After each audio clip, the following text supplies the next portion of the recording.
Alors bonjour à toutes, bonjour à tous, j'espère que vous allez très bien. Nous sommes le 24 janvier 2019 et bienvenue dans cette nouvelle revue des marchés quotidienne de Good Morning Market. Alors hier nous avons établi des plans, nous avons établi certains plans sur Euro USD. J'ai oublié hier de faire le plan sur le Gold. Je voulais également parler de l'Euro JPY, donc nous allons parler de ça ce matin. Alors, Euro USD, on avait parlé de ce rebond, d'accord, de ce fameux support haussier qui repoussait le prix à chaque fois. Voilà, ici j'ai rebondi et là également nous avons assisté à un rebond. Donc là-bas, la probabilité était vraiment très forte hier, d'accord, qu'il y ait ce rebond-là. Parce que quand vous allez en M30, vous voyez ça a laissé un chandelier de retournement, ça a dit une étoile du matin. D'accord, donc on avait assez d'indices, d'accord, haussier.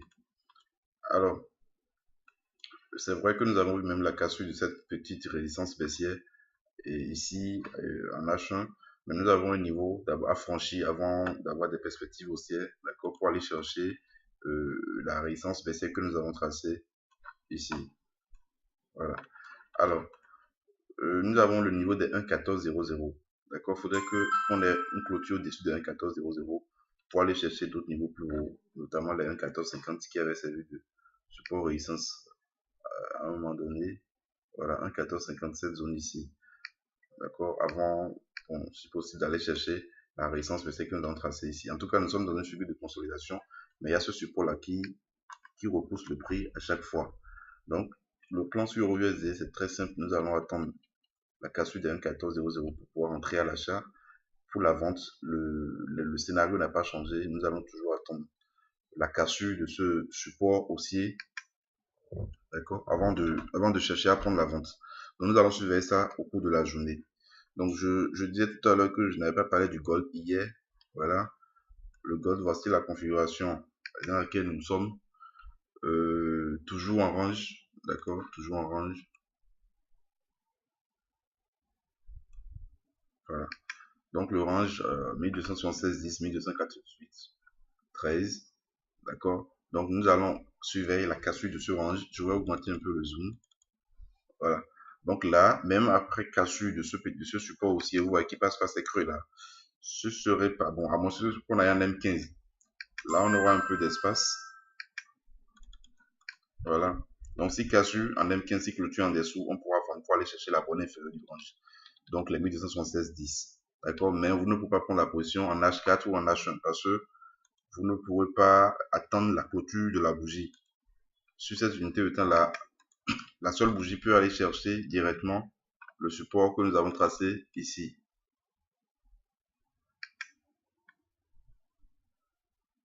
Je crois que c'était à 1276, 10.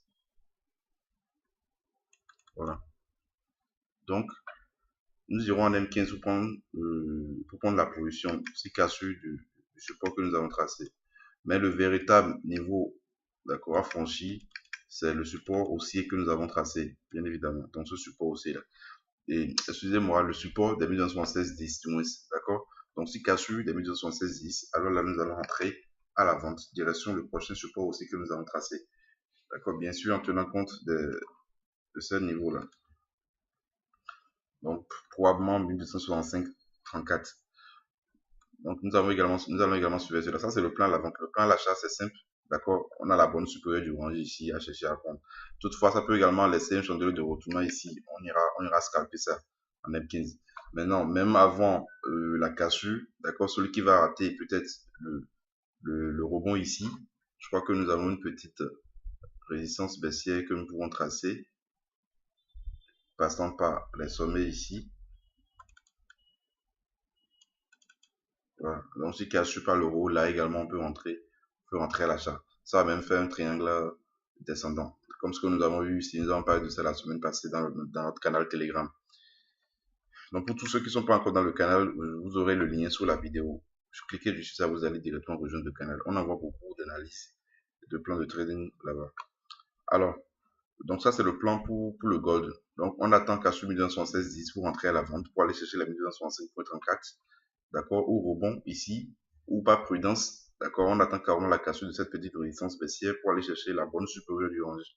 et si clôture au-dessus des 1298,23, alors là, ce sera la continuation de la hausse. Alors, je vais continuer avec... alors, je disais tantôt que je vais continuer avec le GBP-USD. D'accord, GBP-USD, nous avons une très belle configuration. On avait également parlé de GBP-USD hier. On avait parlé de cette résistance sur laquelle on voulait jouer, on voulait prendre un rebond. Mais on a eu une cassure franche. D'accord, vous voyez, on a une clôture au-dessus de 1,30. Bon, 1,29,99, 1,30. D'accord, et le prix, ça a accéléré. On n'est même pas chercher les 1,30, 80, 92, 95. Voilà. Donc ça a vraiment accéléré hier. Mais là, actuellement, nous sommes en train d'assister à un rebond sur cette résistance baissière. Ouais, ça a rebondi plusieurs fois déjà, d'accord. Et là également, c'est en train de rebondir à la baisse. Il n'est pas impossible de prendre le rebond. Je veux voir H1. Vous voyez, ça a laissé une très belle configuration étoile du soir.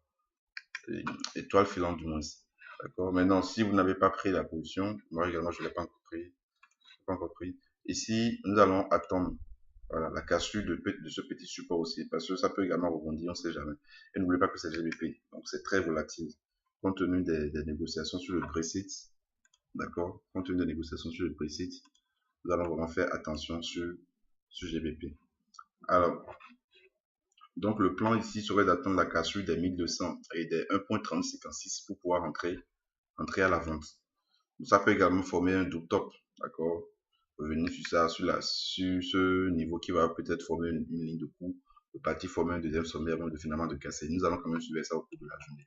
Donc c'est le niveau à surveiller pour la vente. Le niveau à surveiller pour l'achat, d'accord, c'est la grande résistance de ce que nous avons tracé. Je diminue le zoom pour que vous puissiez bien voir. Vous voyez, ça passe par cette différence sur les. Donc si cassure de cette résistance baissière, d'accord, de ce niveau-là, ce sera un point d'entrée à l'achat ou tout d'abord aller chercher ce niveau, les 1,31,76, avant d'aller chercher les 1,32,56. Donc nous allons surveiller GBP USD. Je voulais également parler de l'USDJPY, je pense bien. Voilà, l'USDJPY, toujours au-dessus du support haussier. Hier, on a eu une tentative de cassure. En plus, on avait parlé de ce sommet qu'il fallait surveiller, de la cassure de ce sommet qu'il fallait surveiller. On a eu une tentative, mais ça n'a pas pu parce que regardez bien, c'est une mèche que ça nous a laissé. Vous voyez, c'est une mèche. Donc là, c'était pas encore une cassure franche.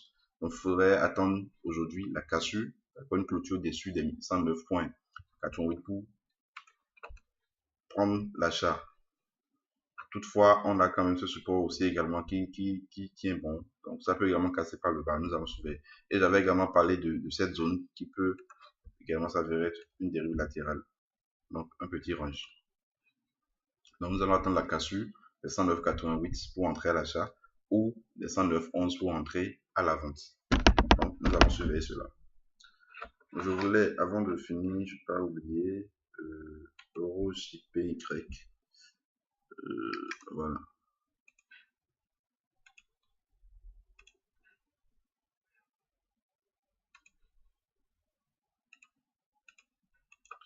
On a une magnifique configuration que nous allons surveiller.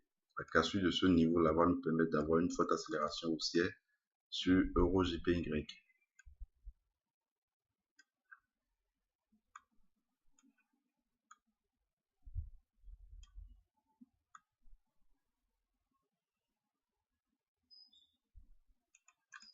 Voilà. Donc nous allons attendre la cassure, d'accord, la cassure de cette petite résistance baissière qui passe par les sommets ici pour entrer à l'achat. Donc ce serait vraiment magnifique. Si ça clôture au-dessus, d'accord, nous allons prendre l'achat et ce sera vraiment pour une forte accélération haussière. Donc je crois que c'est tout. Je vais également essayer de tracer. Voilà. Donc ce sera vraiment pour aller chercher cette résistance baissière. Donc si cassure ici, c'est vraiment pour aller chercher cette résistance baissière. Donc nous allons surveiller cela également. Donc je crois que c'est tout ce que j'ai préparé pour vous aujourd'hui. J'ai parlé de l'euro USD, d'accord. J'ai parlé également de GBP, d'accord. Nous allons surveiller 1,3056. NZD également, voilà. NZD, ce n'est pas mal également. Donc vous allez également surveiller cette configuration. Cassure par le haut, achat, cassure par le bas, vente. Je parle de ce petit support aussi là.